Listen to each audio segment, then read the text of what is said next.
I thought I had the perfect life, a wonderful fiancée, Sarah, and a wedding just around the corner. We'd been together for 5 years and I was ready to spend the rest of my life with her. But a few weeks ago, something happened that shattered my entire world, and now I'm questioning everything. It all started when I came home early from a business trip. I wanted to surprise Sarah. As I quietly unlocked the front door, I heard voices coming from the living room. One was Sarah's, the other was a man's. My heart started pounding. I crept closer, trying to make sense of what I was hearing. They weren't just talking. They were laughing, and it sounded intimate. The man's voice was deep and familiar, but I couldn't quite place it. I peeked around the corner and my stomach dropped. There, on our couch, was Sarah, cozied up with my best friend Mark. Mark, who was supposed to be my best man? Mark, who I've known since we were kids. They weren't doing anything explicitly physical at that moment, but the way she was looking at him, the way he had his arm draped casually over the back of the couch behind her. It screamed betrayal. I felt a white-hot rage build inside me, but I didn't storm in. I don't know why, maybe I was in shock. I quietly backed away, slipped out the front door, and went to a hotel. My mind was racing. How long had this been going on? Was this a one-time thing or a full-blown affair? All our memories, all our plans for the future, suddenly felt like a lie. I spent the night staring at the ceiling, replaying every interaction between them I could remember. The little inside jokes, the lingering hugs that I'd always brushed off as them just being close friends. Was I just an idiot? The next day, I went home and confronted her. I didn't yell.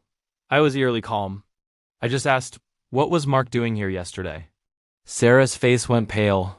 She immediately got defensive, saying he just stopped by to drop something off. She tried to gaslight me, telling me I was being paranoid and possessive, but I saw the flicker of guilt in her eyes. I pushed further, telling her I heard them, I saw them. That's when the tears started. She finally broke down and confessed. It hadn't been just yesterday. They'd been seeing each other for 6 months. 6 months, behind my back in my own home. She swore it was just emotional at first, that they never crossed a physical line until recently. As if that made it any better.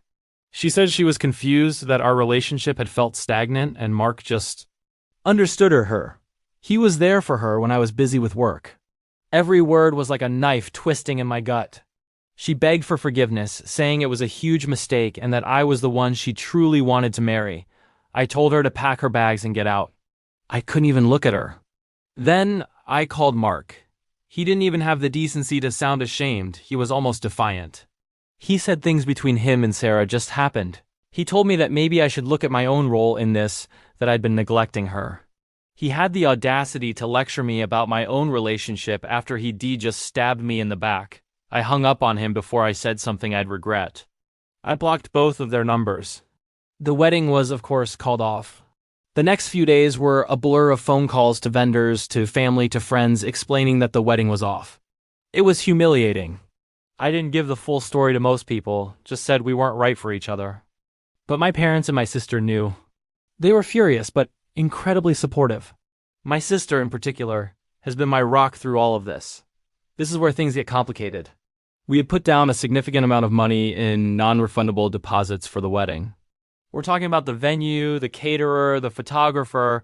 It all added up to about $30,000. I had paid for about 2/3 of it from my savings, and Sarah's parents had contributed the other third. They are lovely people, and I've always had a great relationship with them. They were just as devastated by the news as my own family. A week after the breakup, Sarah's mom called me. She was crying. She apologized profusely for Sarah's behavior and said she was ashamed. She then asked about the deposits, and this is where I might be the jerk. She said that since the wedding wasn't happening, it was only fair that I return the $10,000 they had contributed. I was floored. I told her as gently as I could that the money was gone. It was paid to vendors in non-refundable deposits. It wasn't sitting in my bank account. She didn't seem to understand. She insisted that since I was the one who officially called off the wedding, I was responsible for the financial loss. I tried to explain that the wedding was called off because her daughter was cheating on me with my best friend. The reason the wedding isn't happening is 100% Sarah's fault. Therefore, the financial loss is on her. My logic was simple. The person who caused the cancellation should bear the cost. Her tone shifted. She went from apologetic to demanding. She said I was being cruel and vindictive, punishing them for their daughter's mistake. She said they were not wealthy and that $10,000 was a huge amount for them to lose. She even suggested I should take Sarah to court for the money if I felt so strongly, but that I should give them their portion back first. I stood my ground. I told her I was sorry for their loss, but I had lost $20,000 myself, not to mention a fiancé and a best friend. I was not going to pay them back for a situation their daughter created. The call ended badly, with her calling me a heartless monster and hanging up. Now I'm getting texts from Sarah begging me to just pay her parents back so they'll get off her case. She says I am ruining her relationship with them and that I'm being petty by holding on to the money. But I'm not holding on to it. It's gone. My sister thinks I'm 100% in the right. She says they are trying to manipulate me and that I should not give them a single penny. She even said I should consider suing Sarah for my $20,000, though I don't think I have the emotional energy for that. Some of my friends agree with her, but a couple of others think that, for the sake of peace and because her parents are otherwise innocent in all this, I should find a way to pay them back, maybe in installments. They say it's the bigger person thing to do and would help me move on without more drama. But I feel like being the bigger person here just means being a doormat. Why should I take another financial hit because of her betrayal? It feels like I'm being punished twice. First by the affair and now by this financial demand. Her parents are putting all this pressure on me and Sarah is using their pleas to try and guilt-trip me. It feels like a coordinated attack. The venue we booked called me last week. They felt bad about the situation and offered to let me use the booking for another event, maybe a large corporate party or something within the next year. It's a long shot, but it's a potential way to recoup some of the money. My initial thought was, if I can somehow get money back from this, I'll use it to cover my own losses first. If there's anything left after I've recovered my $20,000, maybe then I would consider giving her parents something. But I'm not even sure about that. The whole thing is a mess. I'm trying to heal from a massive betrayal, and now I'm caught in this financial battle. It's making it impossible to move on. I lie awake at night thinking about it.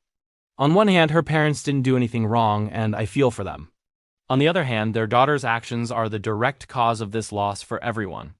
It seems completely unfair to expect me to shoulder their portion of the loss on top of my own. I feel like I'm taking crazy pills. So I have to ask everyone out there, am I really being a heartless jerk for refusing to pay back my ex-fiance's parents the $10,000 they contributed to a wedding that was canceled because she cheated on me? I really need an outside perspective on this. Tell me in the comments what you think. Thanks for listening.